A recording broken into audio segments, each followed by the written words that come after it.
Hello friends, good morning. This is CA Manoj Gupta. Yes friends, now today we start with a new topic, insurance claim for loss of stock and loss of profit. तो friends ये topic होता क्या है, हमेशा मैं आपको बताता हूँ। पहले 80% चीज़ें जो कॉमन होती हैं वो आपको पता रहनी चाहिए। तो आखिर इसमें कॉमन क्या होता है, व्हाट इज इंश्योरेंस क्लेम और loss, insurance claim for loss of profit और लॉस ऑफ स्टॉक। तो देखो फ्रेंड्स, आज हम इंश्योरेंस लेते हैं, क्यों लेते हैं? ऑब्वियस बात है, कुछ अनहोनी हो जाए, कुछ ऐसा हो जाए जिससे हमको नुकसान हो जाए, उसको सेफ बनाने के लिए इंश्योरेंस लेते हैं। और क्यों लेंगे? यस और नो? Very good. अब आपने इंश्योरेंस लिया, इंश्योरेंस ले क्या करोगे? कुछ नुकसान हो गया तो इंश्योरेंस कंपनी भरेगी ना आपको, डेफिनेटली भरेगी। आप क्लेम करोगे, बोलोगे भाई इतना नुकसान हो गया हमारा, इतना हमको पैसे दे दो, इंश्योरेंस कंपनी बोलेगी लो भाई आपके पैसे, कोई दिक्कत नहीं। लेकिन आपने अगर उसको मामू बना दिया तो, सपोज आपने इंश्योरेंस लिया कि मेरी गाड़ी ठुक जाए, या आपने गाड़ी का इंश्योरेंस ले लिया, कार इंश्योरेंस, तो क्या होगा? कार ठुकनी चाहिए ना। आपने ऐसे ही गैरेज भेज दिया सर्विस कराने के लिए और बोल दिया साहब नहीं तो गाड़ी की ठुकने की कॉस्ट है, ऐसे दे देगी insurance company? Definitely friends no. क्यों? क्योंकि ये इंश्योरेंस कंपनी ने आपकी सेफ्टी के लिए दिया है, माऊ बनाने के नहीं दिया है। तो फ्रेंड्स वो बाकायदा सर्वे करेगी आपकी कार का, या जो भी आपका व्हीकल को क्लेम मतलब डैमेज हुआ है, तब जाके आपको इंश्योरेंस क्लेम देती है। तो वो हमारे एक सेपरेट पार्ट हो गया जहां पर final account of insurance company करते थे।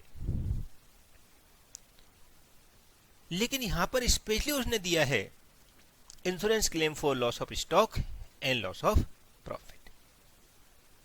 Now friends, what is insurance claim for loss of stock and loss of profit? तो इंश्योरेंस क्लेम तो वही होता है बर्ड जो सेम अपन ने अभी बात किया, इंश्योरेंस से पैसे क्लेम करना।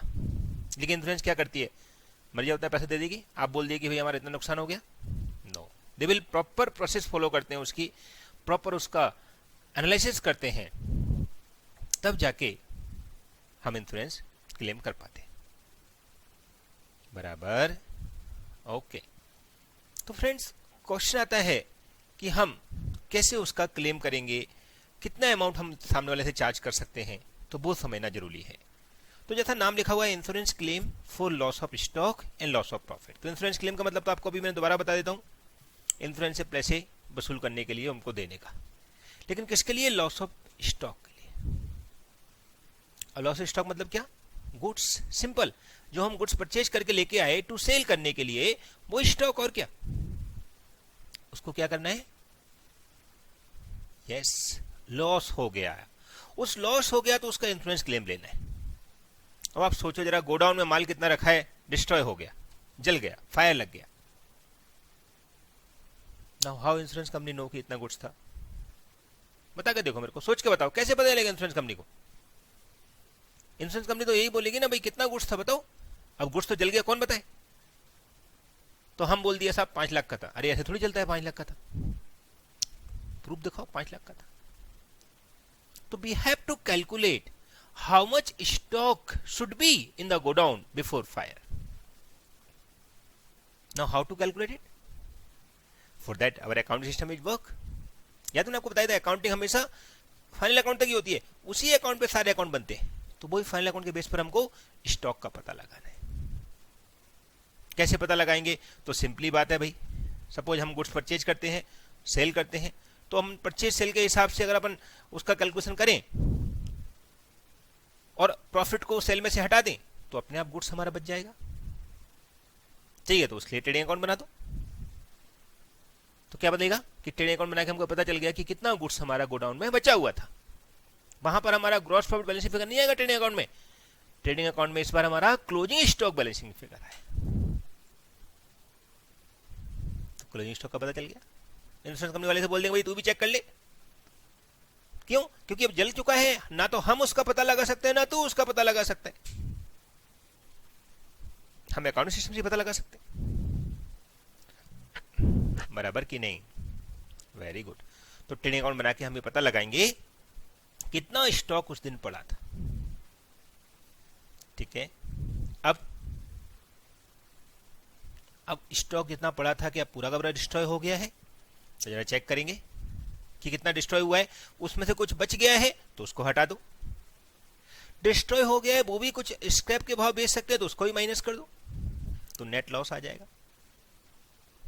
फिर इंश्योरेंस कंपनी बोलेंगे देखो साहब इतना हमारा नेट नुकसान हुआ है, उतना हमको पैसा दे दीजिए।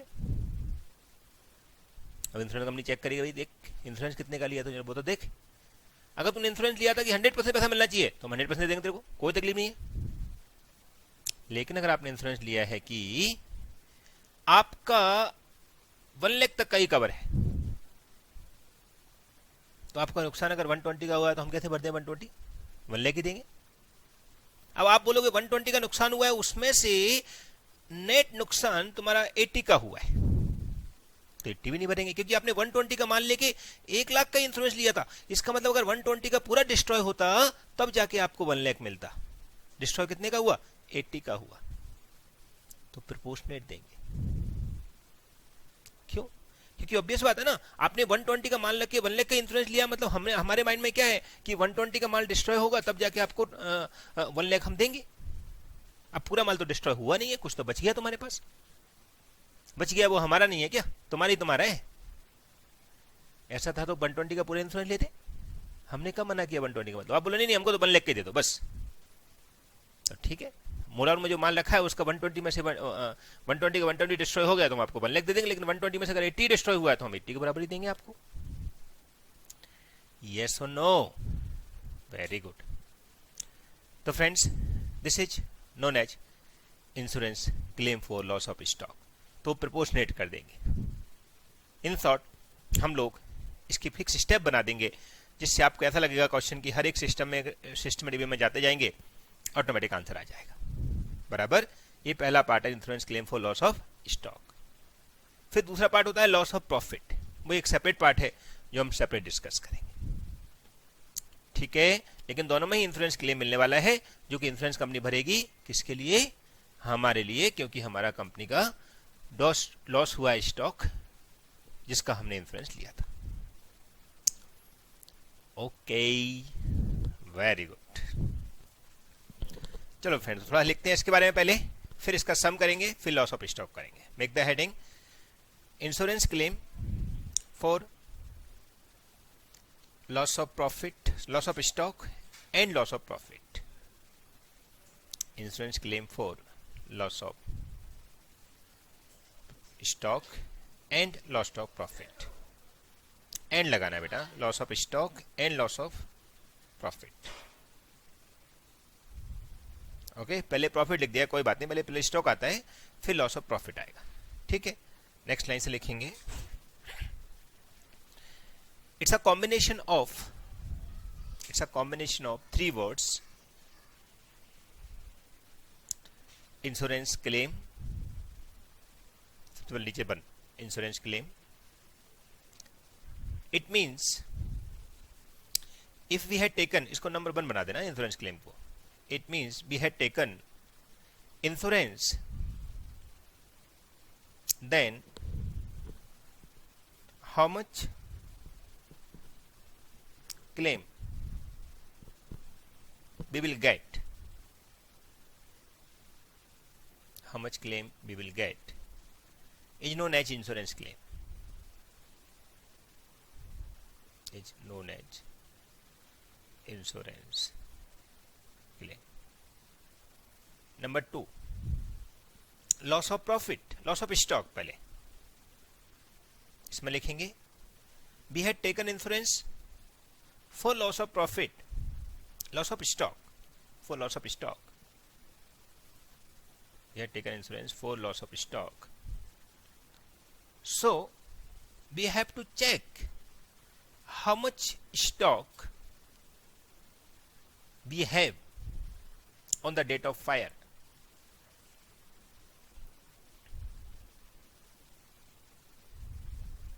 On the date of fire, because then only we can claim insurance claim for the same. then only we can claim insurance for the same. But question, goods is destroyed by fire or anything. Now how we know how much is stock before fire? Then how we know how much stock is stock before fire? Because it's not there now. So for that we follow accounting concept.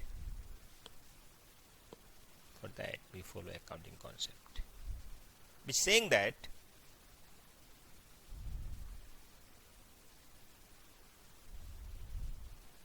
is saying that whatever accounting showing balance of stock is only we assume stock in the go down.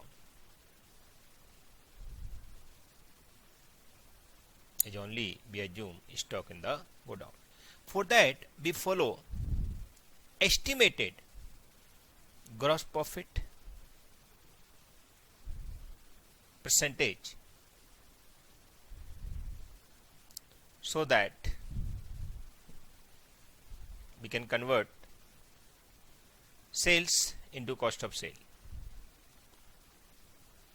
बराबर? And for calculation we use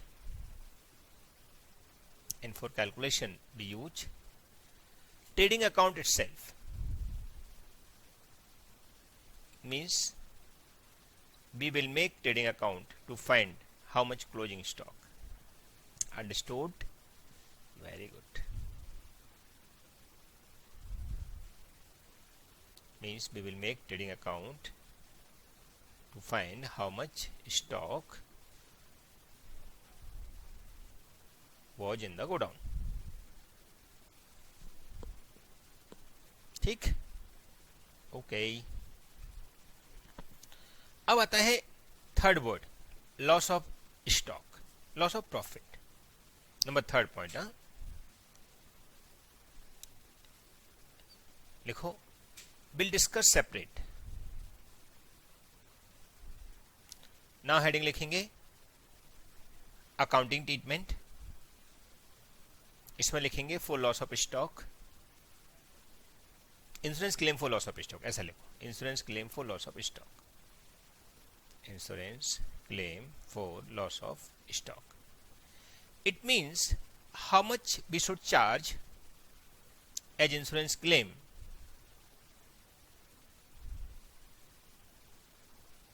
या receive लिख देना for insurance as insurance claim, because our goods get destroyed due to fire,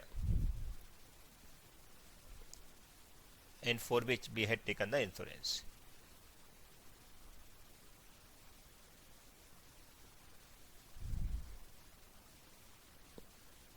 ठीक है. अब वो कैसे निकालेंगे?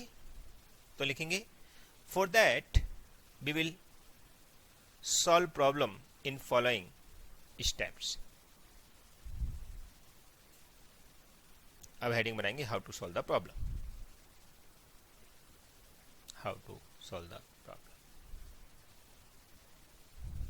देखो, अब किसकी बात कर रहे हैं पहले बताएं आपको. यस, लॉस ऑफ स्टॉक की बात कर रहे हैं, राइट. तो लॉस ऑफ स्टॉक को हम कैसे सॉल्व करना है वो हमको अभी निकालने का है, राइट. यस फ्रेंड्स, तो अभी स्टेप में हम क्या लिखने वाले हैं, वो 3 स्टेप ही लिखने वाले हैं. सबसे पहले हम क्या निकालेंगे, कितना क्लोजिंग स्टॉक था. बराबर. तो लिखो, normally we have to calculate how much stock is on date of fire in go down, and accordingly we value the claim amount, and accordingly we value the claim amount. ये account लिखा आपने, accordingly लिखो इसको, accordingly we value the claim amount, बराबर बराबर, accordingly we find the claim amount. अच्छा, ये method की पूछ रहे हैं कुछ बच्चे, मेथड भी इसमें होते हैं, मेथड भी आपको मैं बताने वाला हूँ, इसी स्टेप के अंदर बताऊंगा आपको मेथड में. हाँ, 2 मेथड होते हैं, वो भी आपको बताएंगे, डोंट वरी. ओके ओके, अब लिखो नीचे से claim amount. Step 1, finding of closing stock as on date of fire in the godown.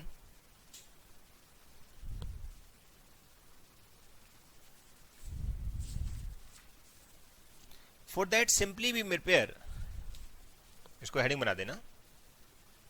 For that simply we prepare ये टिल गोडाउन तक हेडिंग बना दो. हाँ, for that simply we prepare trading account, which we can say memorandum trading account also.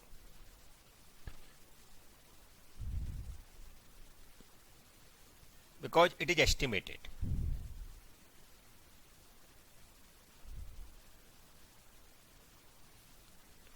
ठीक है, एक formula छोटा सा फॉर्मेट टी फॉर्म में लिखो ऊपर, memorandum trading account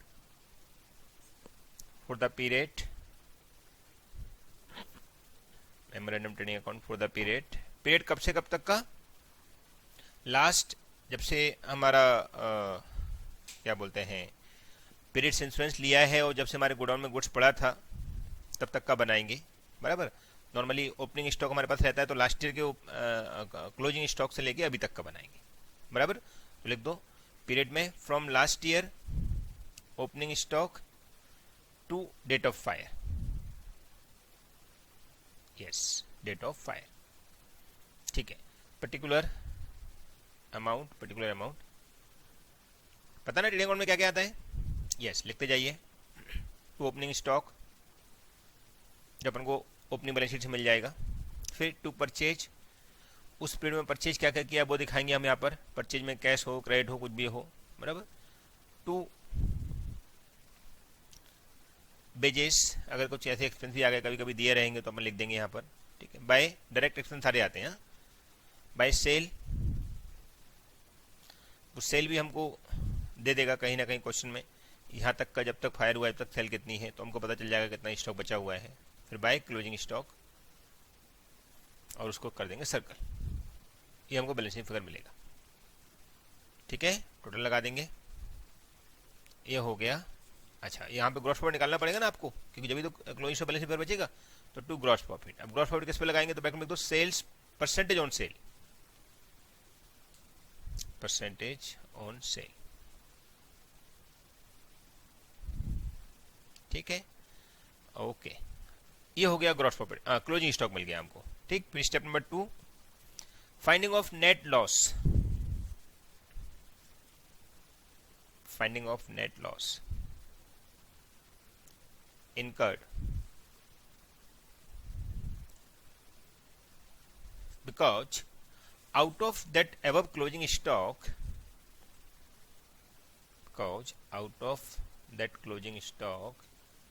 it not mandatory that we will, it's not mandatory that we will reduce, no, we will destroy everything, maybe some part. अच्छा, we will नहीं, फायर विल, बी का मतलब हम थोड़ी destroy कर रहे हैं, fire will destroy everything, may be some part remain,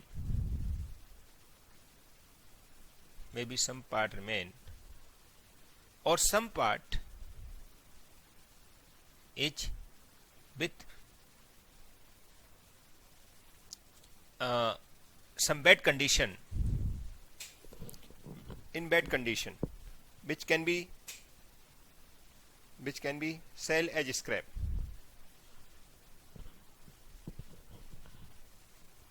So that part will be subtract from the closing stock.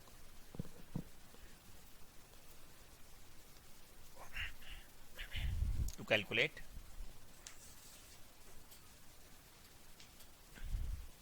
net loss. That's all. ठीक, देखो दैट इज, नीचे से फॉर्मूला बनाएंगे पर्टिकुलर अमाउंट ऐसा लिख के, पर्टिकुलर अमाउंट एकदम लास्ट में बनाना है अमाउंट का कॉलम। इसमें लिखना सबसे पहले क्या लिखेंगे, yes closing stock as calculated in step 1।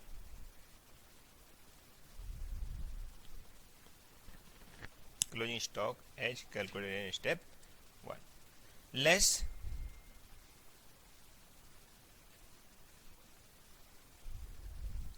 any stock remain in good condition,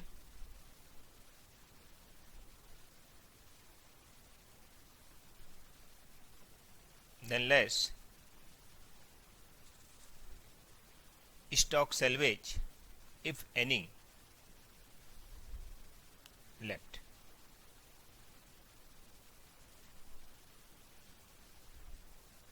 ठीक है, जो आएगा वो आएगा नेट लॉस, लिख दो नेट लॉस। अब इसका नेट लॉस लिख देना। हाँ, step number 3, final answer that is insurance claim. Step number 3, final answer that is insurance claim. For that we will apply any of following method. अब आपको method के बारे में बताते हैं।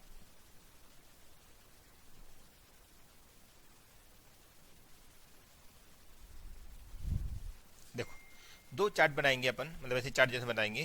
Amount claim in case of loss of stock, दो part है, एक तो है टोटल लॉस और एक है पार्शियल लॉस। एक टोटल लॉस के लिए मिलेगा, एक पार्शियल लॉस के लिए मिलेगा। ठीक है, amount of claim in case of insurance claim for loss of stock.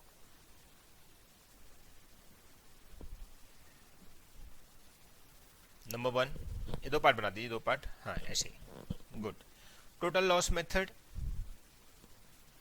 Here simply we get total loss, that is net loss, calculate as above।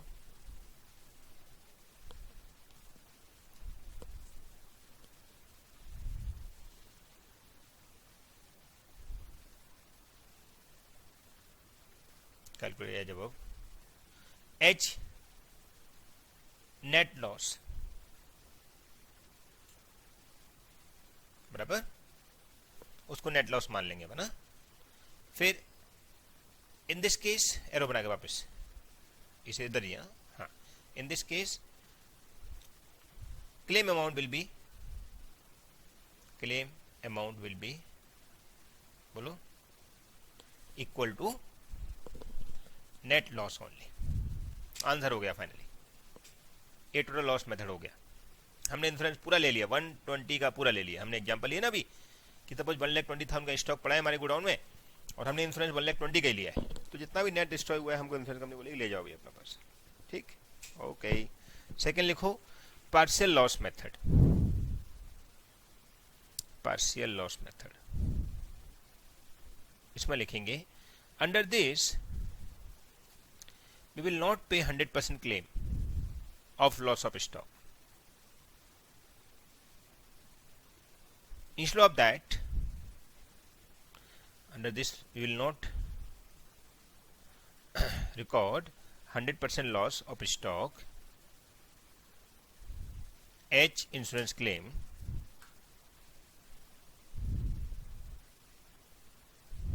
because we had taken insurance for less amount compared to goods in godown।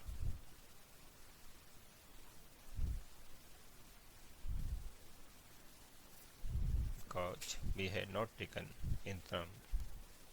insurance for total loss in the go down, बराबर, but we had taken less amount, ठीक. So we will get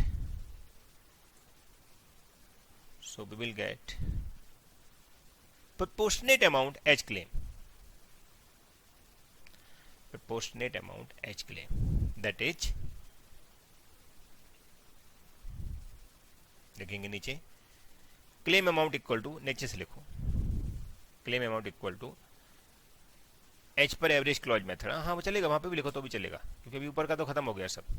यही हमको main formula apply करना पड़ता है. Claim amount bracket में as per average clause method equal to net loss, जो हमारा लॉस आया हुआ है, मल्टीप्लाई बाय इंश्योरेंस अमाउंट, जितनी इंश्योरेंस करवा रखी है अपन ने, upon total closing stock remain in the godown.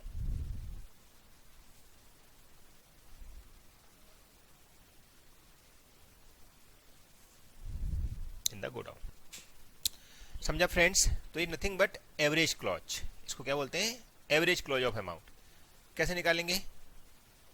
Yes, तो हम लोग नेट लॉस को जो प्रोपोर्शनेट हमारे इंश्योरेंस क्लेम है, जो हमने इंश्योरेंस लिया हुआ है, उसके कंपेरेटिव बनाएंगे इसको. ओके. अच्छा, ये जो ऊपर है ना पहला वाला मेथड, जिसमें लिखा है टोटल क्लेम मेथड, उसमें अगर हमने इंश्योरेंस जो नेट लॉस है, इंश्योरेंस अमाउंट उससे भी कम है, तो फिर उस केस में हमको इंश्योरेंस के अमाउंट का ही मैक्सिमम अमाउंट दे सकता है हम लोग. ऐसा हमको सिस्टम बनाना पड़ेगा. ठीक है, एक नोट लगा दो इसमें, ऐसे एरो बना के, सब्जेक्ट टू इंश्योरेंस क्लेम या इंश्योरेंस अमाउंट, क्लेम हटा दो, insurance amount, subject to insurance amount, माने मैक्सिमम इंश्योरेंस अमाउंट तक ही आपको पे कर सकते हैं. अब आप बोलोगे सर ये तो फुल्ली कंट्रोल है. हाँ, फुली अपन ने सिक्योर्ड बना रखा है, लेकिन फुली सिक्योर्ड के साथ में कितने का सिक्योर्ड बनाया वो भी बहुत बड़ा मैटर है. और हम उस टाइम ही स्टार्टिंग में मेंशन कर देते हैं कि भाई ये हमारा पूरा क्लेम के लिए है, हमारा डिस्ट्रॉय चाहे 10 लाख का हो चाहे 5 लाख का हो, हमने इंश्योरेंस लिया 1 लाख का, तो 1 लाख हमारे हाथ में आना चाहिए, ऐसा वो स्टार्टिंग में ही बोल देते हैं.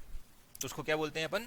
उसको बोलते हैं टोटल लॉस मेथड. ठीक है, उसमें प्रीमियम थोड़ा ज़्यादा होता है, लेकिन उससे सेफ्टी क्या हो जाती है कि हमारा गुड्स 5 लाख का रखा हुआ है और हमने इंश्योरेंस 1 का ही लिया है, तो अगर हमारा डिस्ट्रॉय 5 लाख का हो गया पूरा, तो भी हमको 1 लाख मिलेगा, 1 लाख का हुआ तो भी 1 लाख मिलेगा. उसमें टोटल लॉस मेथड बोलते हैं. ठीक है, इस केस में हमने 5 लाख का गुड्स रखा है, इंश्योरेंस खाली 1 लाख का लिया है, तो 5 लाख का डिस्ट्रॉय होगा तो 1 लाख मिलेगा, लेकिन 2 लाख का डिस्ट्रॉय हुआ है तो 1 लाख के कंपेयर प्रोपोर्शनेट मिलेगा. कि 5 लाख का डिस्ट्रॉय होता तो 1 लाख मिलता, तो अभी जो 2 लाख का डिस्ट्रॉय हुआ है तो कितना मिलेगा. Okay, understood, very good. So this is called claim amount. 3 step में हम सॉल्व करेंगे, right.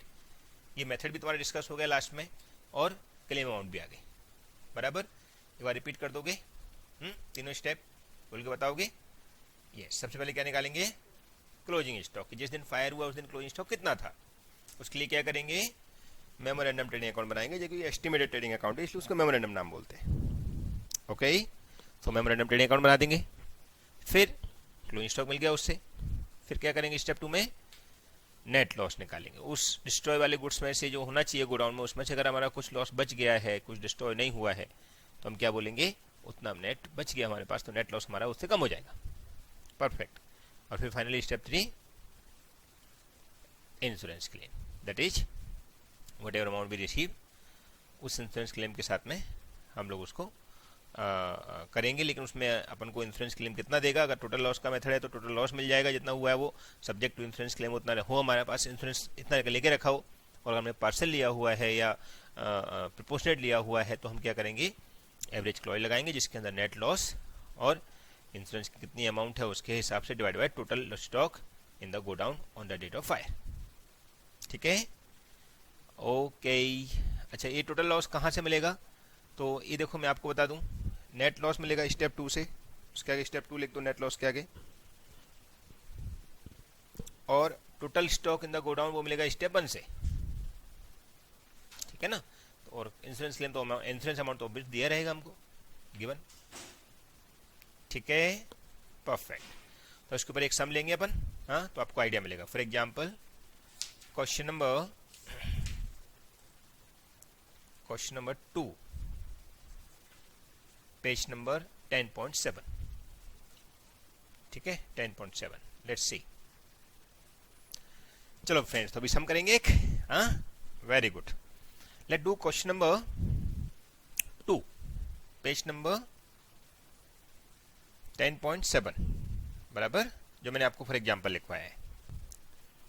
Mister A prepare account on 30 September each year, but on 31 December 11 fire destroy the greater part of his stock. ओहो, अब देखो account close सितंबर में होते हैं, तो हमको सितंबर से लेके डेट ऑफ फायर तक अकाउंट बनाना पड़ेगा, दैट इज 31 दिसंबर, बरोबर। So September, October, November, December, understood ना? Okay, following information was collected from his books. Okay, stock as on 110/11 29,700।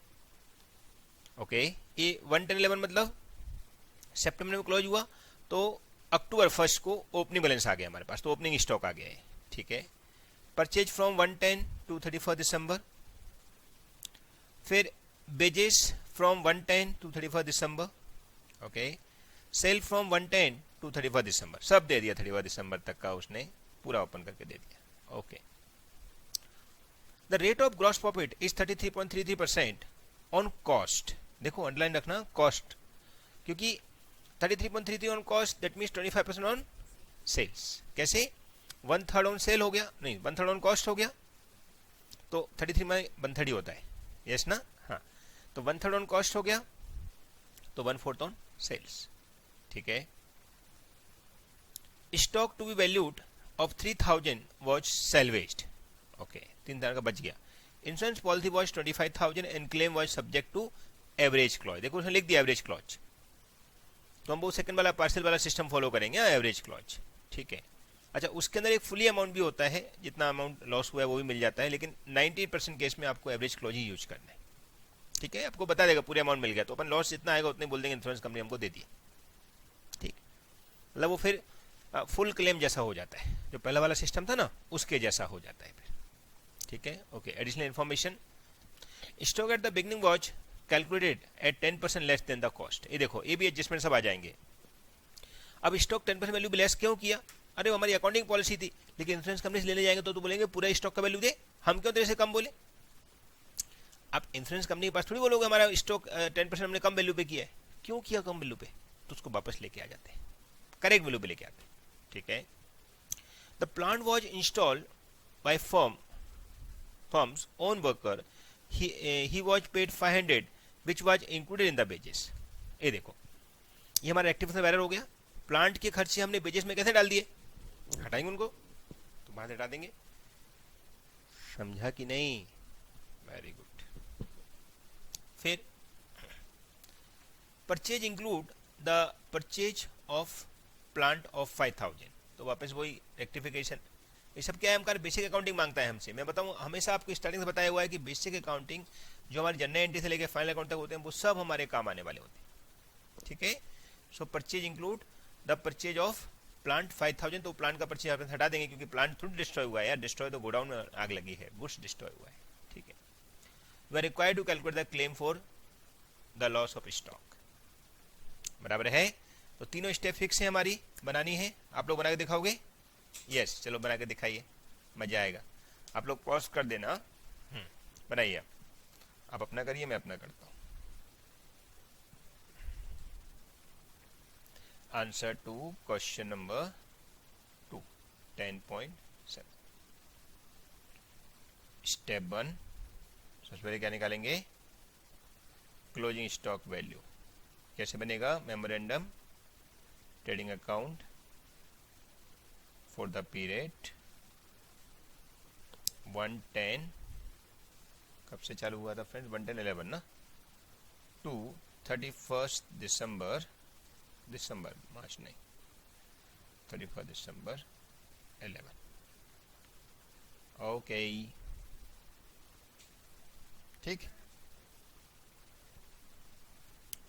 अब ट्रेडिंग अकाउंट का सिंपल फॉर्मूला बना दीजिए।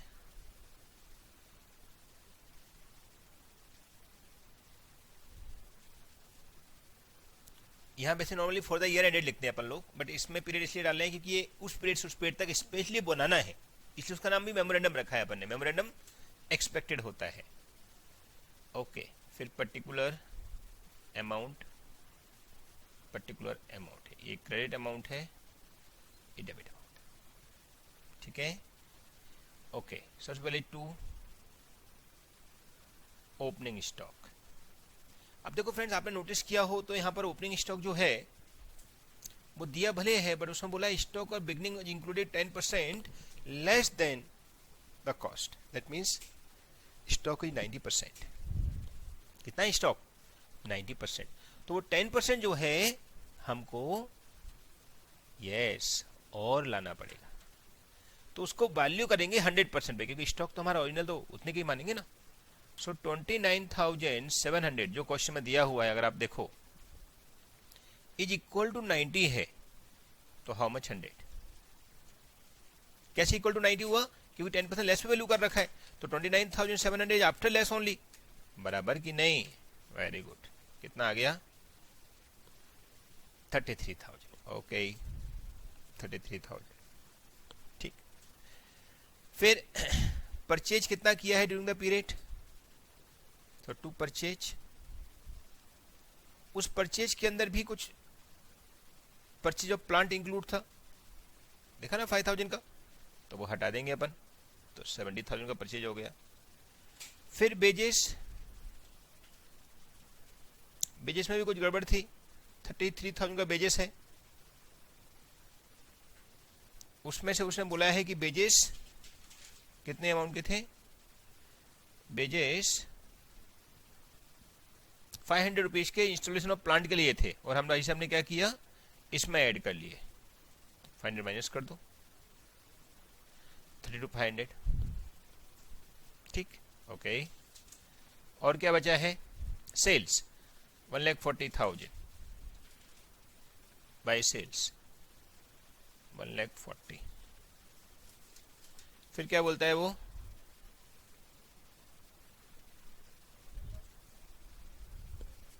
यस।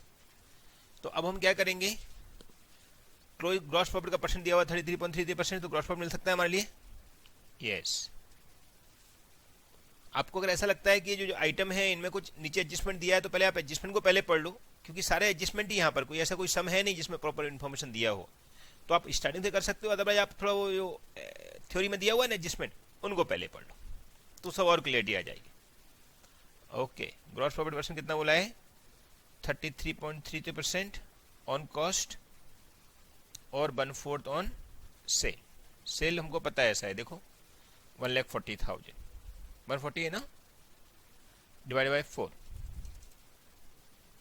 बताओ कितना हो गया? 35,000। तो फाइनली हमारा closing stock will be the balancing figure by closing stock. कितना आ जाएगा बता दीजिए टोटल लगा के?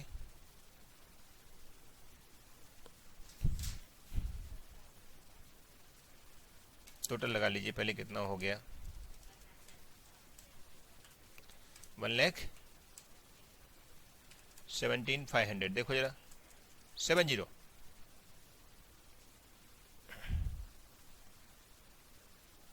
yes, 1,70,500।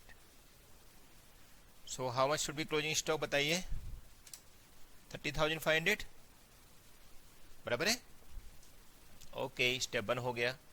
Step 2, net loss. तो पहले तो क्लोजिंग स्टॉक आया हमारा कहाँ से? स्टेप 1 से। कितनी की अमाउंट आई? 30,000 की, राइट। लेस कुछ स्क्रैप है क्या? देखो जरा, यस, दिया हुआ है बंदे ने, क्या बोला है? The rate of gross profit 33% and stock the value of 3,000 was salvage insured policy was 25,000 के, तो 3,000 का हमको मिल गया। तो स्क्रैप का इंश्योरेंस पॉलिसी से 3,000 3000 नहीं ना, हम लोगों को रिसीव हो गया, बराबर। ओके, देयरफॉर नेट लॉस 27,000, और तो कुछ नहीं है ना, और कुछ नहीं। अब क्या करेंगे, हाँ 27,500, ठीक है, ये 30,500 ना इसके लिए। ओके, 30,500, 27,500, ठीक। So this is what, net loss. Now step number 3, final answer, that is insurance claim amount, ठीक है। कितना होगा,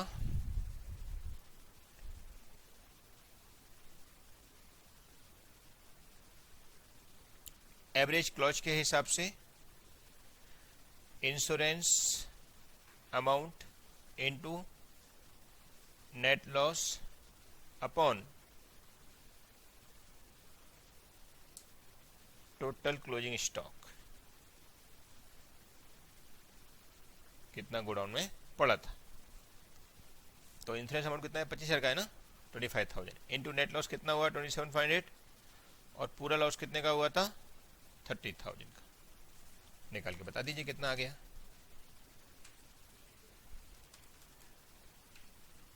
22,541। देखो एक बार कल कर लो सब लोग। अच्छा फ्रेंड्स, ये 30,500 है नीचे वाली अमाउंट, एक्चुअल लॉस, बराबर। सो 25,000 into 27,500 divide by 30,500, so it will come 20,541। इतना इंश्योरेंस क्लेम हमको मिलेगा। Okay okay, understood, very good. तो friends, this is known as insurance claim for loss of stock.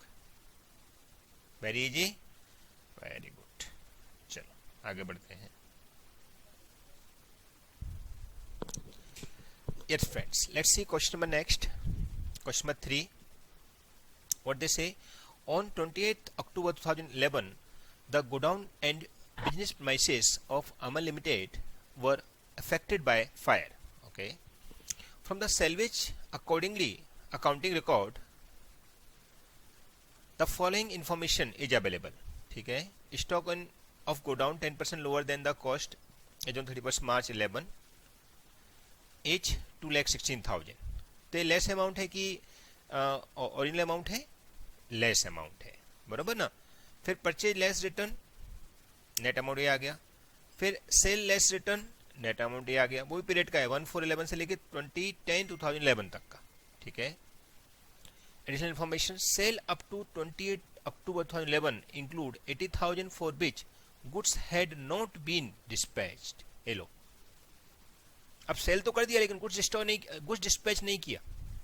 तो हमारा पर्पज क्या है, हमको क्या कोई ट्रेडिंग अकाउंट बनाना है? अरे भाई, हमारा पर्पज है गोडाउन में गुड्स है कि नहीं।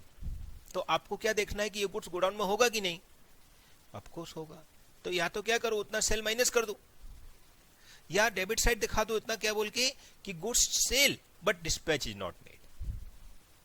ऐसे कोई गुड्स परचेज कर लिया लेकिन गुड्स अभी तक गोडाउन में आया नहीं है, तो वो भी यहां नहीं आना चाहिए, कि गोडाउन में गुड्स है ही नहीं तो डिस्ट्रॉय कैसे हो जाएगा। Are you understood? तो इन शॉर्ट आपको देखना यह है कि गोडाउन में गुड्स आया कि नहीं। वो मिल गया तो आंसर हो गया। आया है लॉस में आएगा, गोडाउन में गुड्स आया ही नहीं है लॉस में नहीं आएगा, और गोडाउन से गुड्स गया है तो लॉस में नहीं आएगा, गोडाउन में गुड्स है अभी भी सेल होने के बाद भी तो लॉस में आएगा, ठीक है। Purchase up to 20 October and did not include 40,000 for which purchase invoice has not been received from supplier though goods have been received in godown। ये लो, ये गोडाउन में आ गया लेकिन अभी तक परचेज में एंट्री पास नहीं हुई है, इनवॉइस से मतलब एंट्री पास नहीं हुई है। तो क्या करेंगे, डेफिनेटली इस गुड्स को हमको इंक्लूड करना चाहिए क्योंकि परचेज हो चुका है बट अभी तक दिखाया नहीं है। तो हम दिखा देंगे अलग से, क्या बोल के कि these are goods purchase but not invoice. Very good. Past records show the gross profit margin 25%, no problem. The value of goods salvage from fire 31,000. Aman Limited insurance amount is 1 lakh. Compute the amount of claim to be logged to the insurance company. कितना हमको insurance company से लेना चाहिए. तो simple calculation है friends, जैसा हमने अभी किया है सेम डायरेक्शन में आपको करने का है. इवन सब क्वेश्चन सेम डायरेक्शन में करने होते मैं आपको हमेशा बताता हूँ. Answer to question number 3. What is the page number? 10.9. सबसे पहले step 1 memorandum claim, memorandum trading account, not claim account. Memorandum trading account बराबर for which period? For the period 31st April 11 to 20 क्या डेट है? 20 October 2011, 28 October 2011, not 10. Okay okay. So यहाँ पर हम बना देंगे. इसके अंदर टू ओपनिंग स्टॉक कितना है? 2,16,000. लेकिन उस 2,16,000 90% के बराबर है, तो हाउ मच? 100% बराबर. सो कितना हो जाएगा 100%? 2,40,000. फिर टू परचेज कितने का है? परचेज बता दीजिए. 2,80,000 का, राइट. सो 280 का ये टोटल परचेज है. 280 का टोटल परचेज है. उसमें ऐसा परचेज जो उसमें आ चुका है लेकिन गुड्स नहीं आया, वो अपन अलग से दिखा देंगे. ठीक है. फिर सेल 6,20,000 का बाय सेल 6,20,000. ठीक. अब आगे क्या बोलता है वो? Sale up to 20 October include 80,000 for which goods had not been dispatch. तो हम क्या करेंगे? सेल में से माइनस कर दें. Okay. Less sales for which goods are not dispatched. इसको इन साइड लिख के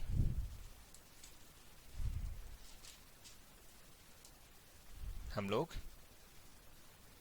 80,000 का गुड्स माइनस कर देते हैं, राइट ना? यस. तो कितना हो जाएगा हमारा? 5,40,000. ठीक है. अलग से भी लिख सकते थे, ऐसी कोई दिक्कत नहीं है, बट क्यों लिखा है? जिससे हमको परसेंटेज निकालने में इजी होगा. ग्रॉस पर परसेंट निकालना ना, इसके लिए. परचेज में 40,000 which were invoice had not been receive, लेकिन गुड्स रिसीव हो चुका है. तो क्या लिखेंगे यहाँ पर? To purchase but invoice not receive, but invoice not yet received. कितना है? यस 40,000 का. तो ये हमारा रियल परचेज है. रिकॉर्ड नहीं हुआ अभी तक. क्यों? क्योंकि इनवॉइस नहीं मिला था ना इसके लिए, लेकिन गोडाउन में तो आ चुका है, लिखना पड़ेगा. फिर बोलता है जीपी परसेंटेज 25% ऑन सेल और on cost. Gross profit percentage rate is 25%. अब एक नहीं बोला है किसके ऊपर है, तो ऑब्वियस सेल के ऊपर ही मानेंगे, क्योंकि gross profit percent GP ratio हमेशा सेल पे लगाया जाता है. जीपी रेशो हमेशा सेल पे लगाया जाता है. सब्जेक्ट टू बोल दे तो बात खत्म हो जाती है. ओके. सो 25% हो जाएगा. Of what? ऑफ सेल 540 का. बताइए 540 का 25% कितना हो गया? 1,35,000. सो बाय क्लोजिंग स्टॉक फाइनली हमारा आंसर बच जाएगा. कितना हो जाएगा क्लोजिंग स्टॉक? बता दीजिए. हाँ 1,55,000 बच्चे बता रहे हैं. टोटल कितना है? टोटल हो जाएगा 6,95,000. एक बार सब चेक कर लेना फ्रेंड्स, 155 है क्या? ओके. तो क्लोजिंग स्टॉक आ गया हमारा, राइट. अब स्टेप नंबर 2 ये क्या हो जाएगा? Yes, that is net loss. Net loss कितना आएगा? क्लोजिंग स्टॉक 1,55,000 लेस, उसमें से कुछ सैलवेज बचा है क्या? इसे गुड्स वैल्यू सैलवेज और फायर इज 31,000, तो सैलवेज 31,000 का है। Okay, so 124 is the net loss, good, of stock. Now finally step number 3, that is called final answer, that is insurance claim amount by using average clause. Yes, क्या लिखेंगे? Insurance amount into net loss upon total closing stock. कितने का था insurance amount friends? Insurance amount हमारा 1 लाख का था, right? ये देखो 1 लाख का था, तो 1 लाख का था, 1 लाख इंटू नेट लॉस कितने का हुआ है? 124 का, जबकि लॉस कितना हुआ टोटल मिलके? स्टॉक कितना का था? 155 का। तो बता दीजिए फ्रेंड्स कितना हो जाएगा? 1,24,000 का नुकसान हुआ है, जबकि लॉस 124 का हुआ है और क्लोजिंग स्टॉक 155 का था। तो 80,000 is the net amount, average clause की अमाउंट, बराबर। तो वो कैसा है? ये हमारा क्लेम की अमाउंट जो हम चार्ज कर सकते हैं। Okay friends, understood? Any question? No problem, एकदम हलवा है सर, बराबर ना? क्योंकि सिस्टमेटिक वे में करते जाओ, अपने आप ऑटोमेटिक आता जाएगा फ्रेंड्स। हाँ, वही सिस्टम होता है। ओके, नेक्स्ट क्वेश्चन नंबर 4, ये सेम है, इजी है एकदम। अभी हमने जैसा किया वैसा ही है, आप लोग खुद कर लेना। क्वेश्चन 5, ये थोड़ा सा बच्चे डिफिकल्ट बता रहे हैं। क्वेश्चन 4 बहुत सारे बच्चों ने कर भी लिया है क्वेश्चन 3 के साथ ही। Okay, let's read question 5। On 1 April 2012 the stock of Shri Ramesh was destroy by fire but sufficient record were saved from which following particulars were ascertain. ठीक है, बोलना चाहते हैं कि डिस्ट्रॉय हो गया 1 अप्रैल 2012 को। ओके, और अकाउंट स्टार्ट कब होते हैं हमारे, वो अपन को बताएगा आगे। ठीक है, स्टॉक एट कॉस्ट 1 जनवरी 2011 को इतने का है, मतलब जनवरी में स्टार्ट होता है हमारा अकाउंट। ठीक है, जनवरी से अप्रैल तक 3 महीने का नुकसान हुआ है हमारा, 3 महीने बाद फायर हुआ है बोलने का मतलब। ठीक है, stock at cost 31 December 11, stock at cost 31 December 11। Okay, तो ये जो है वो 2000 अप्रैल 12 में हुआ है और ये 11 में स्टॉक दिया है जनवरी का, तो जनवरी का स्टॉक 11 तो हमारे काम का ही नहीं है। हमको तो दिसंबर में दिसंबर 31 11 को जो क्लोज होके बुक्स में आया होगा वो हमारा ओपनिंग बैलेंस होगा, जो अप्रैल 2012 का अकाउंट हम क्लोज बना रहे हैं, बराबर ना?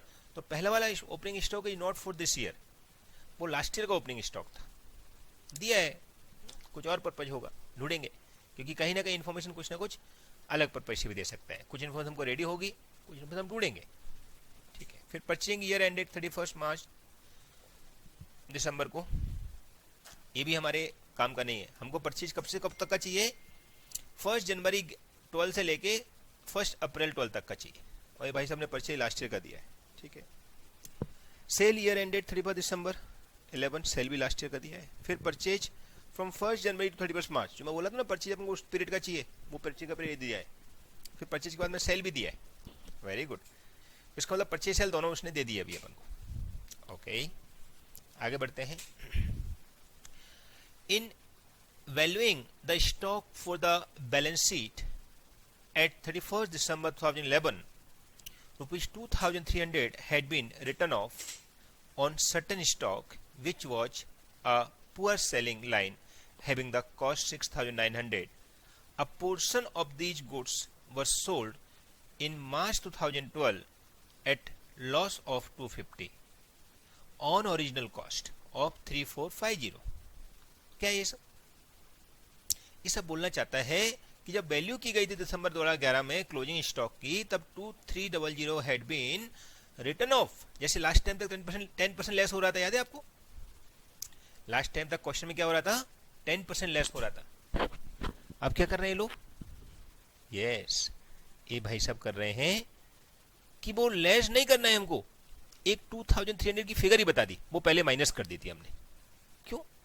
कुछ खराब होगा गुड्स। फिर वो पुअर सेलिंग की वजह से बोला है उसने, राइट?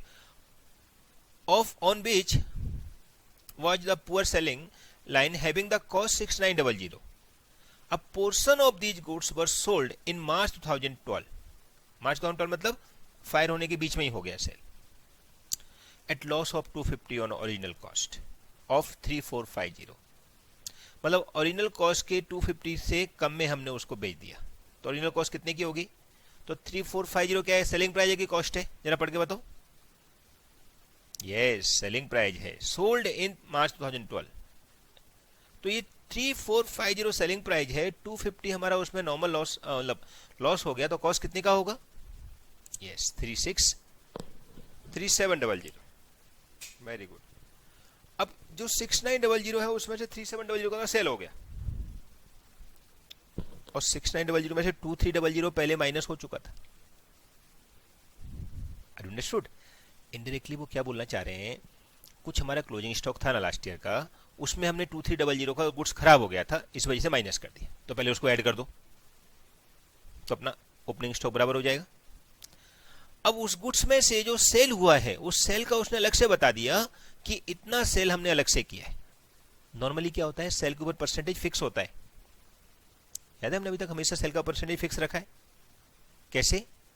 क्योंकि हमको पता है परसेंटेज यूनिफॉर्म नहीं होगा तो how we calculate the closing stock. क्योंकि ट्रेडिंग अकाउंट से तुमको नॉर्मली क्या मिलता है? ग्रॉस प्रॉफिट मिलता है ना? मिलता है कि नहीं? बोलो यस और नो। तो ट्रेडिंग अकाउंट से ग्रॉस प्रॉफिट मिलता है, बट क्लोजिंग स्टॉक कैसे मिल सकता है? अरे भाई, कुछ भी बैलेंस शीट फिगर मिल सकता है। अगर ग्रॉस प्रॉफिट दिया हुआ है तो क्लोजिंग स्टॉक भी बैलेंसिंग फिगर हो सकता है। यस और नो? Very good. तो इसका मतलब क्या हुआ कि यहां पर क्लोजिंग स्टॉक में कुछ चक्कर हो गया है, कुछ प्रॉब्लम हो गई, तो उसको ठीक करना है। अब उसमें सेल में भी प्रॉब्लम हो गया, बोलते हैं सेल का यूनिफॉर्म रेट नहीं है, कुछ सेल ऐसा हुआ है जो हमने नुकसान पे बेचा है, जैसे कि ये वाला सेल हुआ है। तो सेल का परसेंटेज हम लगाते हैं ना, परसेंटेज 20%, 25%, याद है? उस टाइम पे ऐसी सेल को हटा दो साइड में। क्यों?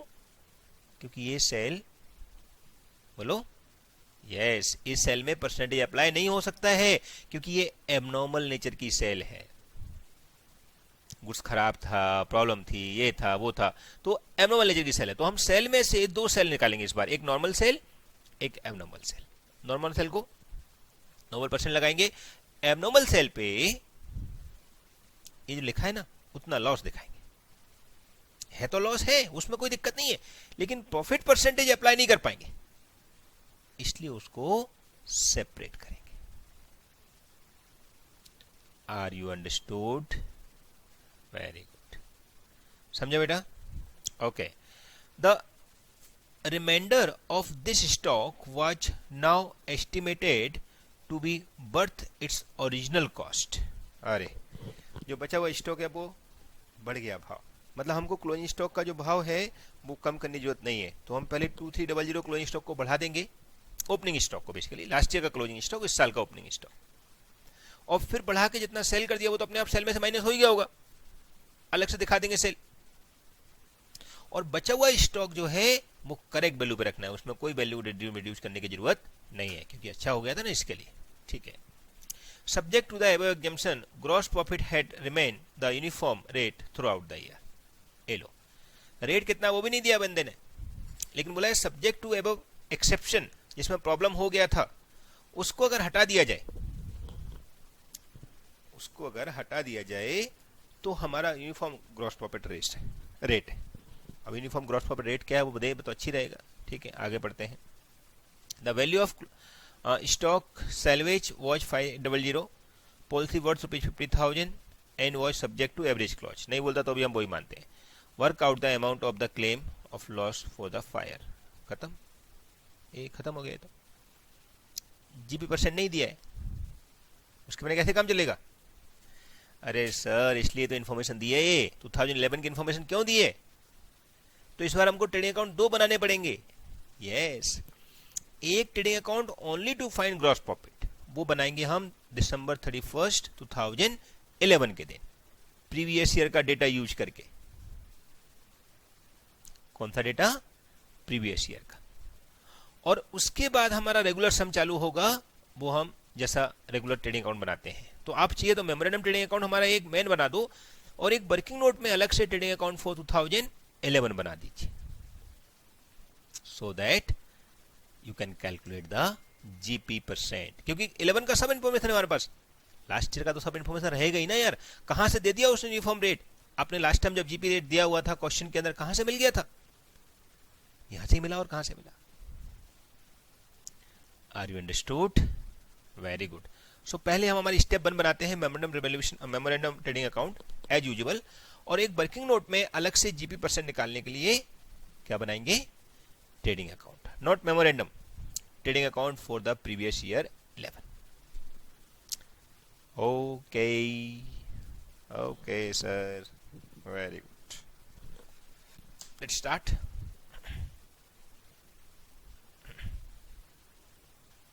Answer to question number 5, right? Or the page number 10.11। ठीक, सबसे पहले memorandum trading account for the period 1/1/12 to 1/4/12, right. जो भी इसमें आइटम आना है वो सब लिख देते हैं अपन लोग। टू ओपनिंग स्टॉक, ये ओपनिंग स्टॉक गलत हो गया, उसको ठीक करके रखना है। कितना गलत हो गया था बताइए? सो भाई साहब बोलते हैं ओपनिंग स्टॉक था हमारा, ये जनवरी 11 वाला ओपनिंग स्टॉक नहीं लेना, दिसंबर 11 वाला। हाँ, 79,600, 79,600। उसमें से हमने देखो क्लोजिंग स्टॉक ऑफ 2011, दिसंबर 11 वाले स्टॉक में से 2300 हैज बीन रिटर्न ऑफ, तो एड बैक कर दी। ओके, 2300 ऑलरेडी रिटर्न ऑफ हो चुका है तो एड बैक कर देते हैं। लास्ट टाइम तक क्या करते थे पता है? यस, परसेंटेज लगाते थे, अब इस बार राइट ऑफ हो गया है।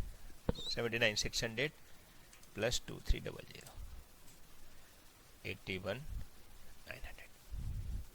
ठीक है, ओके। ये क्लोजिंग स्टॉक लास्ट ईयर का है, दिसंबर 11 का, जबकि हमको 1/1/12 का ओपनिंग स्टॉक चाहिए, तो लास्ट ईयर का क्लोजिंग स्टॉक, इस साल का ओपनिंग स्टॉक, बरोबर ना? Perfect, okay. फिर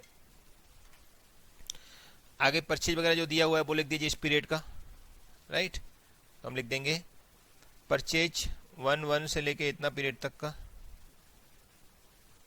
टू परचेज 162, बरोबर। बाय सेल 231,200 की है, 231,200, लेकिन इसके दो हिस्से बनाने पड़ेंगे, राइट। एक एबनॉर्मल सेल,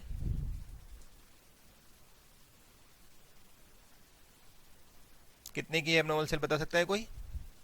हमने पढ़ा था ना पूरा पैरा। यस, तो देखो यहां से मैं दोबारा पढ़ता हूं। 2300 had been written off on certain stock which was a poor selling line, okay, having the cost 6900। ठीक, a portion of these goods were sold in March 2012, माने between the date of fire to last closing year, at a loss of 250 on original cost of 3450। तो sold price is 3450 and loss is 250, that means selling price is what? हाँ, selling price is 3450, तो cost कितनी होगी, इसमें cost add करनी पड़ेगी, बराबर। तो फ्रेंड्स ये कॉस्ट है, सेलिंग प्राइस कौन बोल रहा था? देखो वर्डिंग क्या लिखा, a portion of these goods were sold in March 2012 at loss of 250 on original cost of 3450। तो ओरिजिनल कॉस्ट इज 3450 का है, जिसको सेल हमने 250 लेस पे किया है। तो सेलिंग प्राइस क्या होगी? यस, जब कॉस्ट 3450 का है और लॉस कमाया 250 का, तो सेलिंग प्राइस उससे कम होगी, ऑब्वियस बात है। तो सेलिंग प्राइस कितनी हो जाएगी? 3200। Very good. तो एबनॉर्मल सेल हो गया 3200। कैसे आया? 3450 माइनस लॉस 250। तो फिर नॉर्मल सेल कितना हो जाएगा बताइए? बैलेंसिंग फिगर और क्या कितना है बताइए? बैलेंसिंग फिगर जरा। 231,200 minus 3200, 2,28,000 is normal sale. Okay okay. अब नॉर्मल सेल के ऊपर तो हम जीपी परसेंट नॉर्मल वाला लगा देंगे। इसके ऊपर हमको पहले से पता है लॉस है कितने का? 250 का। ठीक, तो बाहर पूरी सेल निकाल देता हूं मैं, 231,200, और इस पे नॉर्मल परसेंट लगाएंगे हम लोग। हाँ, नॉर्मल परसेंटेज ऑफ सेल। ठीक है, okay, very good. So now ये 228 हो गया नॉर्मल परसेंटेज ऑफ सेल। ठीक, अब क्या करेंगे? परसेंट तो चाहिए सेल का, तो वो तो अब जीपी निकल जाएगा तो हमारा काम हो जाएगा। जीपी निकल जाए तो अब जीपी में दो आएगा, एक तो नॉर्मल सेल पे आएगा और एक एबनॉर्मल लॉस पे। एबनॉर्मल लॉस हो जाएगा 250 का, वो माइनस हो जाएगा। ऐसे फाइनली जीपी बाहर निकलेगा, बराबर ना? क्योंकि हमने तो पूरी सेल बाहर लिखी है ना, 231 250 200 पूरा सेल बाहर लिखा है, तो डेफिनेटली हमको पता रहना चाहिए कि एबनॉर्मल लॉस जो है वो भी माइनस करेंगे। अब जीपी परसेंट निकालने के लिए हम बना रहे हैं स्टार और working note number 1, calculation of GP percentage of previous year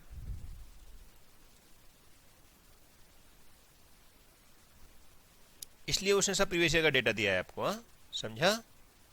okay. To opening stock कौन से? 2011 की बात कर रहा हूं मैं। For the year ended 31 December 2011। कितने का है ओपनिंग स्टॉक उस दिन? 79 नहीं, 73,500 का है। 73,500 का है। फिर टू परचेजेज कितने के हैं उस टाइम के? 398। बाय सेल उस टाइम का सेल कितना है फ्रेंड्स? 487। ये मैं लास्ट ईयर का डेटा लिख रहा हूं बस, just like a simple trading account. और बाय क्लोजिंग स्टॉक, अब बताओ क्लोजिंग स्टॉक कितना लिखेंगे? तो फ्रेंड्स क्लोजिंग स्टॉक हम कौन सा लेंगे? 79,600, लेकिन इसमें से एबनॉर्मल लॉस हटा चुके हैं, तो करेक्ट ओपनिंग स्टॉक जो हमने कर दिया था यहाँ पर, वो यहाँ पर क्लोजिंग स्टॉक बन जाएगा। ये देखो 781,900 जो है वो यहाँ पर क्लोजिंग स्टॉक बन जाएगा, क्योंकि ये क्या है? यहाँ का क्लोजिंग स्टॉक, वहाँ का ओपनिंग स्टॉक, वही है सिस्टम। और क्या है? अरे हम एस्टिमेशन कर रहे हैं, कुछ पता लगाने की कोशिश कर रहे हैं कि कुछ मिसिंग है तो बता देते, तो उसमें सब नॉर्मल लेना पड़ेगा ना। तो अब यहाँ पर अपन ने नॉर्मल मेमोरेंडम में हम लास्ट ईयर का क्लोजिंग स्टॉक इस साल का ओपनिंग स्टॉक बना देते। तो अब 81,900 हमने ओपनिंग स्टॉक बनाया है, तो डेफिनेटली क्लोजिंग स्टॉक भी 81,900 होना चाहिए, जबकि दिया कितना है? दिया है 79,600। उसमें से 2300 का स्टॉक हमने एड बैक कर दिया। ओके, सो 2 जीपी निकलेगा, क्योंकि यहां पर क्लोजिंग स्टॉक में सब है। इस साल फायर नहीं हुआ है, फायर तो मार्च में हुआ है, तो यहां तक का सब डेटा अवेलेबल है हमारे पास। समझ आया? ओके, कितना हो गया बताइए?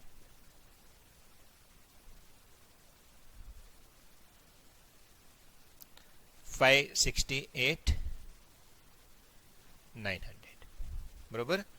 बताइए जरा जीपी कितना आता है? सब लोग कैलकुलेट करिए फ्रेंड्स।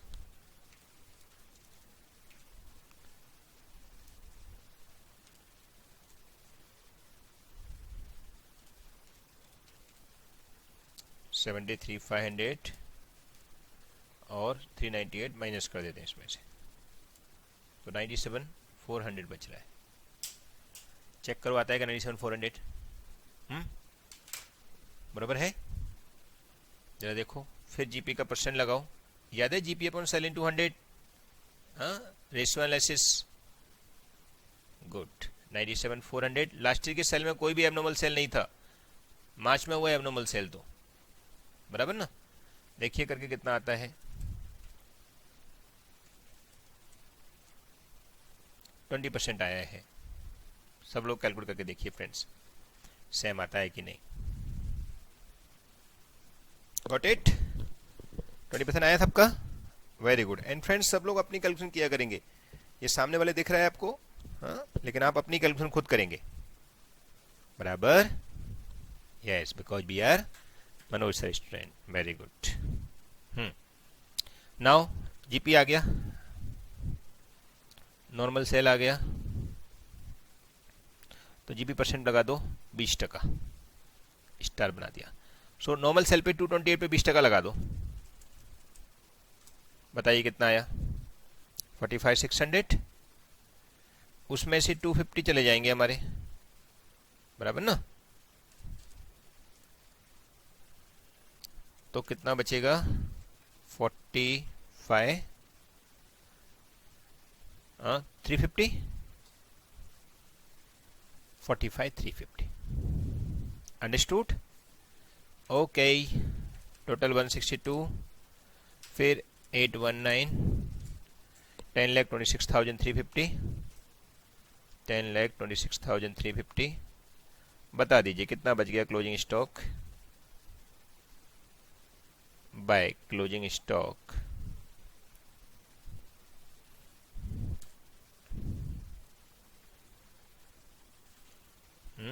अच्छा, ये टोटल वो 8 लाख नहीं है फ्रेंड्स, 81,900 है टोटल। करेक्ट लगाइए, 10 लाख नहीं होगा, बराबर? बताइए टोटल कितना आता है। अच्छा फ्रेंड्स, तो टोटल इसका आ रहा है 2,89,250। करेक्ट कर लीजिए फ्रेंड्स सब लोग, 289,250 करेक्ट किया। आप लोगों को करना ही है अपना खुद का। 231 200 माइनस कर देंगे इसमें से, तो 58,050 इज द क्लोजिंग स्टॉक की अमाउंट। 58,050 ये हुआ हमारा स्टेप नंबर 1। कितना घुमाया उसने, हाँ, ये क्लोजिंग स्टॉक हो गया, ये एबनॉर्मल सेल हो गया, वो हो गया, प्रॉफिट का परसेंट नहीं दिया, लेकिन हम डरने वाले हैं क्या? Very good, because we are Manoj sir student. Very good. Now step number 2। Yes, इसमें क्या करेंगे? फाइंडिंग ऑफ, बोलो, yes, value of net loss. कैसे मिलेगा नेट लॉस बताओ? यस, सबसे पहले तो क्लोजिंग स्टॉक जो हमने अभी कैलकुलेट करके लेके आए स्टेप 1 से, वो यहाँ लिख देंगे। दैट इज कितना आया था? 58,050। फिर लेस स्क्रैप से कुछ रिलाइज हुआ है, जरा देखो। यस, तो स्क्रैप से रिलाइज हुआ है 5800 सैल्वेज वैल्यू, बराबर? सैल्वेज 5800। ये 5800 के अलावा कुछ और रिसीव हुआ है? नहीं, और कुछ नहीं है। तो लेस कर दो 5800, 52,250। ये हो गया net loss. Now step number 3, that is, yes, final answer, that is insurance claim amount, बराबर?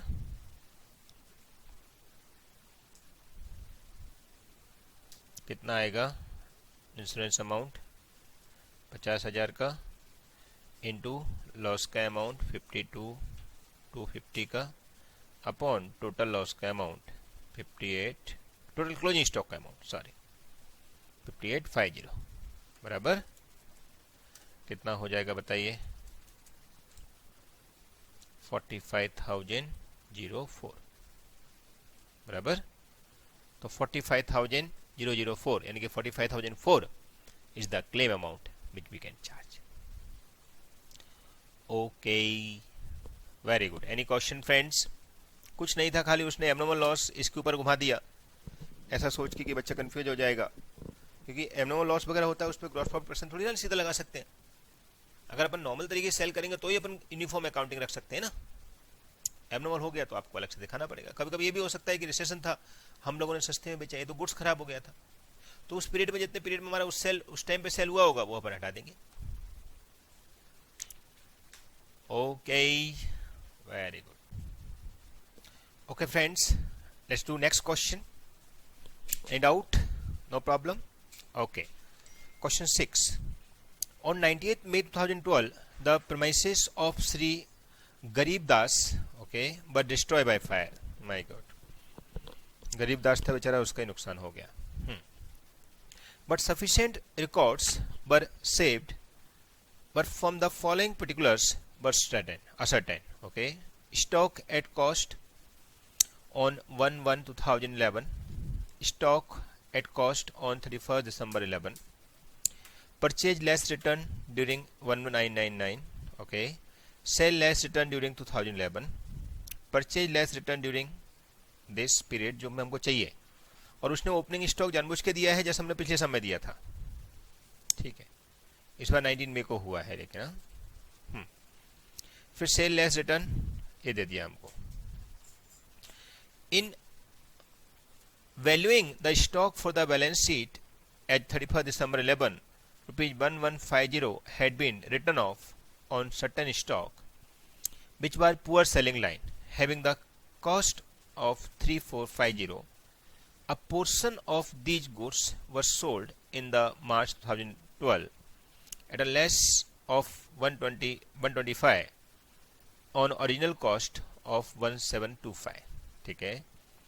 The remainder of this stock was now estimated to be worth the original cost. Okay. Subject to the above exemption, gross profit remained at a uniform rate throughout the year. Stock salvage 2900. तो friends यहाँ तक तो सब कुछ same जैसा ही लग रहा है. जैसे पिछले समय था, खाली उन्होंने डेट में थोड़ी चेंज कर दी है, बाकी मोस्टली सेम है. Okay. So the amount of the claim of stock destroyed by fire, memorandum trading account to be prepared for the period from 1/1/2012 to 17/5/2012 for normal and abnormal items. Okay, वो तो हम वैसे ही बनाते थे, तो नहीं बोलेगा तो ही बनाएंगे. बराबर. हाँ, तो देखो इसमें कुछ मिसिंग है, ऐसा कुछ गड़बड़ तो है, करिए एक बार पता चलेगा. राइट, क्योंकि ये क्या है, क्वेश्चन सेम का सेम ही लिख दिया, बस एक चीज को छोड़ के. ओके, पता चलेगा अभी आंसर टू क्वेश्चन नंबर, बाकी ये सब सेम ही है क्वेश्चन. पहले आप करिए बिंदास होके. Answer to question number 6, page number 10.13.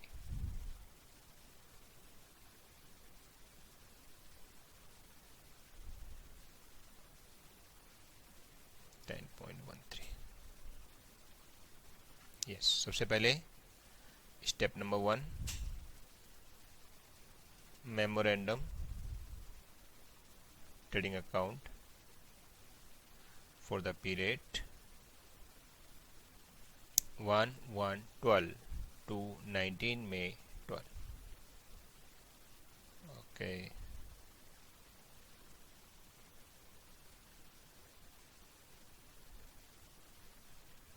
To opening stock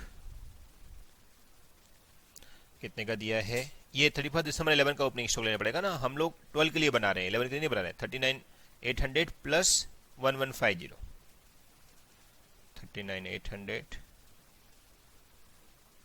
plus 1150 कितना हो गया बताइए. ये अमाउंट था ना 39,800, यस, प्लस 1150.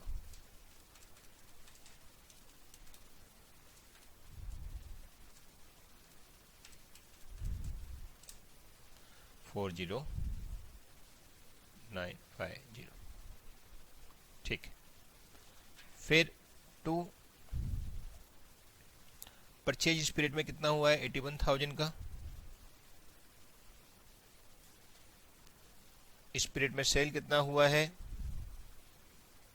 1,15,600 का, बराबर।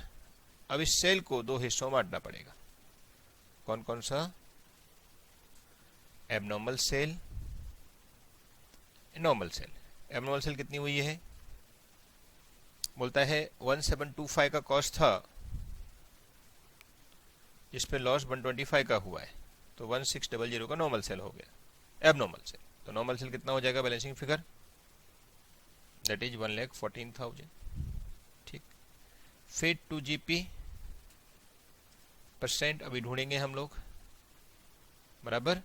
फिर यहाँ पे नॉर्मल GP आएगा, less yes abnormal loss, that is 125, बराबर। यस, सही तो मिसिंग है। पूछ रहे हैं बच्चे अमाउंट ऑफ क्लेम कितना है सर, वही तो मिसिंग है, ढूंढना पड़ेगा। हाँ, दिमाग लगाना पड़ेगा, ढूंढना नहीं पड़ेगा। ओके, सो पहले हम वर्क नोट बना दें। क्या बोल के? कैलकुलेशन ऑफ, क्या करेंगे?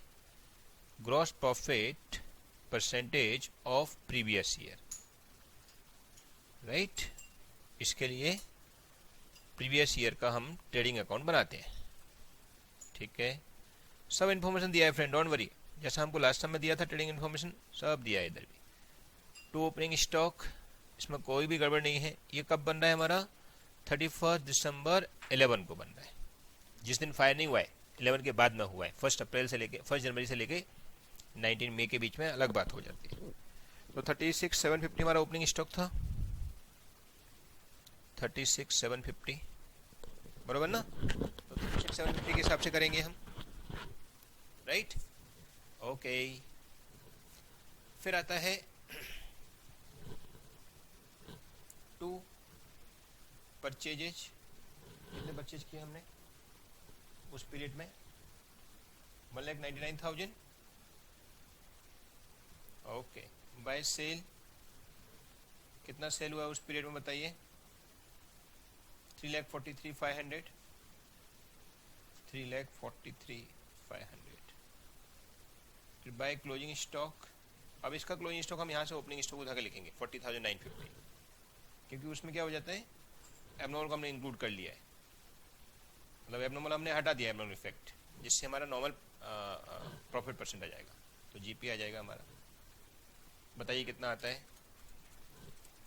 343,500 सेल हुआ नॉर्मल, प्लस 40,950, ये हमारा 384,450 का अमाउंट है। उसमें से लेस 36,750 एंड लेस 199, तो 148,700 का ग्रॉस प्रॉफिट आ रहा है। सब लोग कैलकुलेट करिए। Therefore GP percent, GP upon sale into 100,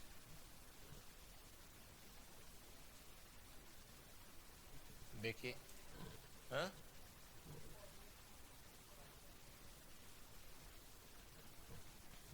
निकालिए, देखो।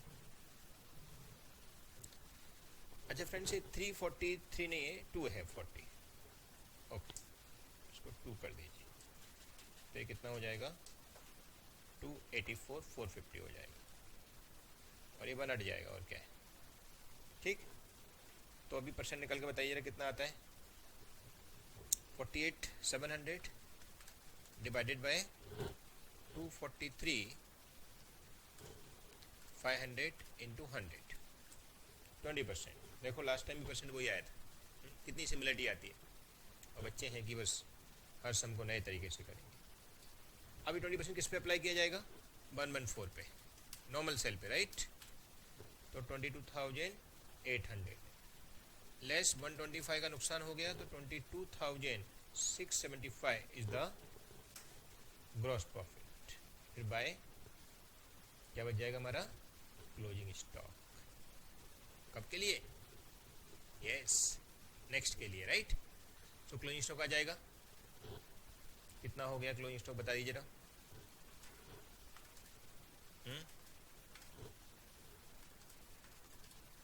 टोटल आता है 1,44,625, 144,625 less 115,600, so 29,025 is the our closing stock का अमाउंट, बराबर। Okay fine.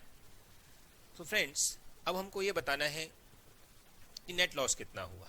तो क्लोजिंग स्टॉक तो आ गया हमारा, तो स्टेप नंबर 2 में नेट लॉस, नेट लॉस कितना होगा, क्लोजिंग स्टॉक कितने का आया 29,025, ये है ना 29,025, उसमें से लेस, देखें जरा कुछ स्क्रैप्स रियलाइज हुआ है क्या। तो this is the remaining of this stock was now in good condition, वो हमने कर लिया है subject to the exception. Gross profit has been remain uniform throughout the year, okay.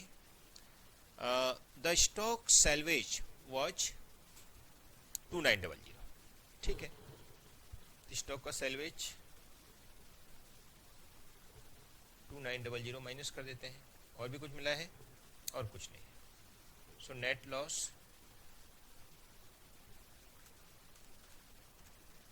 2900, कितना अमाउंट आ जाएगा 26,125, perfect. Now step 3 claim amount.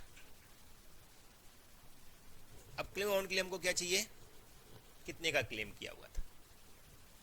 Very good, कहीं लिखा हुआ है क्वेश्चन के अंदर, मेरे को बता दीजिए जरा किधर लिखा है। Nowhere it is mention, क्या कितने का क्लेम हुआ है, कहीं भी नहीं दिया है। देखो आप पढ़ के देख लो, आपने पहले ही नोटिस कर लेना चाहिए। तो इसका मतलब क्या हुआ कि अब क्लेम कितना करें। तो मतलब हमने ऐसी कोई पॉलिसी ले रखी है, बोले साहब जितना भी नुकसान हो जाए आप तो बता देना इतने का नुकसान हो गया, वी विल पे, माने टोटल लॉस वाली पॉलिसी लेके रखी है, याद है कि नहीं। हाँ, तो हम अजम्पशन लिखेंगे कि टोटल लॉस की पॉलिसी है, और वो पॉलिसी हमने डेफिनेटली जो लॉस आया उससे ज्यादा अमाउंट के लिए दिया है, क्योंकि सब्जेक्ट टू पॉलिसी अमाउंट होती है, उसमें याद है आपको टोटल लॉस में भी सब्जेक्ट टू पॉलिसी अमाउंट होती है, बट वो टोटल पॉलिसी का हमको अमाउंट पता नहीं है। तो हम मानेंगे कि पॉलिसी लेके रखिए टोटल लॉस वाली, जिसमें टोटल लॉस मिलेगा लेकिन अमाउंट पता नहीं, ठीक है। तो हम मानेंगे कि इस अमाउंट से ज्यादा की होगी यार, राइट। तो लिख देंगे क्लेम में as claim amount is not given as insurance amount, not claim amount, as insurance amount is not given, so we assume we had taken क्या, yes, full claim insurance which amount is more than 26,125, वो पक्का है। Therefore total claim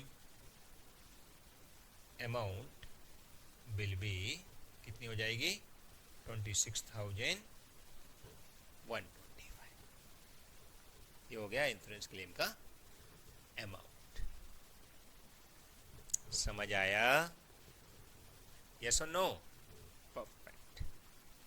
तो friends this is the insurance claim for loss of stock, clear.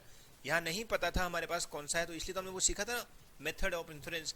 तो हमने माना भाई इतने का इंश्योरेंस लेकर रखा होगा, हम कैसे पता है, अभी तो आप हमसे पूछ रहे हो बताइए इंश्योरेंस क्लेम कितना होगा, तो इंश्योरेंस क्लेम तो पॉलिसी का अमाउंट तो बताओ हमारे लिए कितनी है।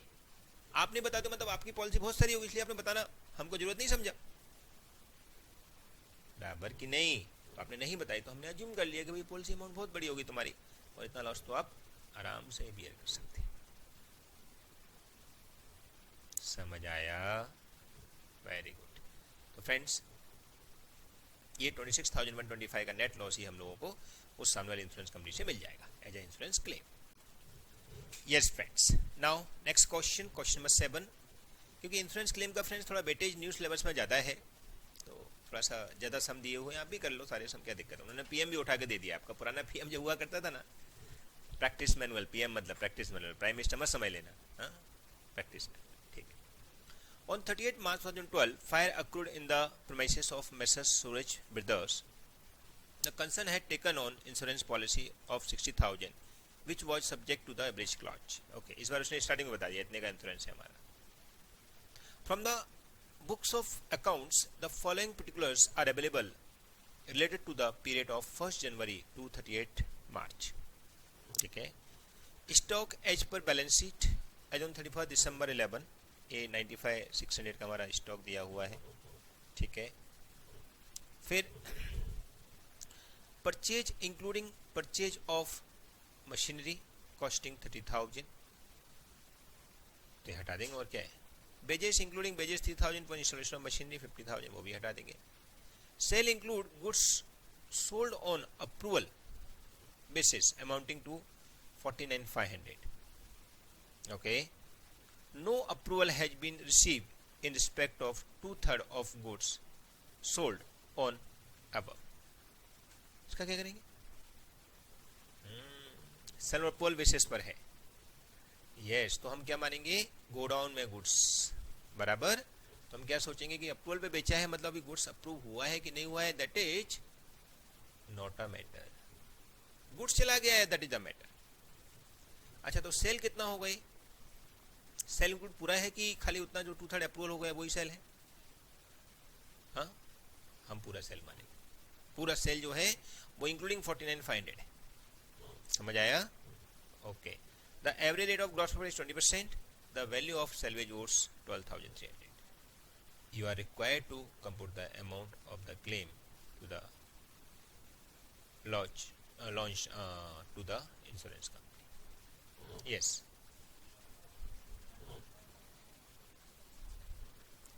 मतलब ये क्या है कि ये जो अप्रूवल हुआ है ना, इसके ऊपर थोड़ा डाउट आ रहे हैं बच्चों के। जो अप्रूवल हुआ है सेल, तो जिसका अप्रूवल नहीं आया है, no approval has been receive in respect of 2/3 of the goods sold on approval, तो वो वेटिंग में है, अप्रूवल की वेटिंग में है। बट हम ऐसा क्यों माने कि रिटर्न गुड्स आ गया, मान सकते हैं रिटर्न आ गया। तो अगर वो no approval has been receive in respect of 2/3 of the goods sold on approval, तो रिटर्न नहीं आया है, ऐसा नहीं लिखा है, अप्रूवल नहीं आया है अभी तक, इसका मतलब रिटर्न आ गया है, ऐसा मान सकते हैं। अगर ऐसा मान लो तो आंसर चेंज हो जाएगा, समझ में आया। तो ये अप्रूवल बेस पर जो गुड्स बेचा है, उस गुड्स को हमने वापस मंगा लिया है, वो अगर हो गया है तो फिर हमारा इसमें दिखाना पड़ेगा, तो इफेक्ट आएगा। लेकिन अगर गुड्स वापस अप्रूवल तक नहीं आया, अप्रूवल नहीं हुआ है, लेकिन गुड्स अभी भी कस्टमर के पास पड़ा है, तो इससे कोई फर्क नहीं पड़ता है, समझ आया, समझा फ्रेंड्स। तो ये सेल जो है हमारी गुड्स गोडाउन में अगर आ चुका है तो हमको दिखाना पड़ेगा कि वो गुड्स है गोडाउन में। अगर गोडाउन में नहीं आया है तो हमारे गोडाउन में नहीं है, तो लॉस में नहीं आएगा। तो अभी अप्रूवल पे पड़ा हुआ है, वो अप्रूवल तक अभी तक गोडाउन में आया है कि नहीं आया है, वो डिपेंड करेगा। तो हम क्या मानेंगे, गोडाउन में नहीं आया अभी तक। हम क्यों माने, अप्रूवल उन्होंने नहीं किया तो गोडाउन में नहीं आया। ओके, चलो कर लेते हैं, वैसे तो सेम ही है बट स्टिल भी 2, ठीक है। आंसर टू क्वेश्चन नंबर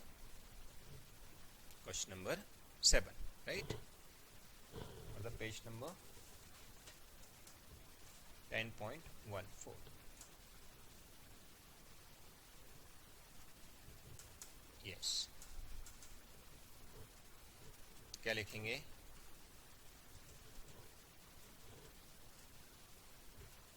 सबसे पहले step number 1, memorandum, yes, trading account for the period, कब से कब तक आएगा बताओ, फायर हुआ है 38 मार्च को, 11/12 से 38 मार्च 12 तक। 2 ओपनिंग स्टॉक कितना है 95,600 ये देखो ओपनिंग स्टॉक दिया हुआ है। फिर परचेज इंक्लूडिंग मशीन परचेज हटा देंगे, टू परचेज 1,40,000 कैसे 170 माइनस 40,000 बराबर।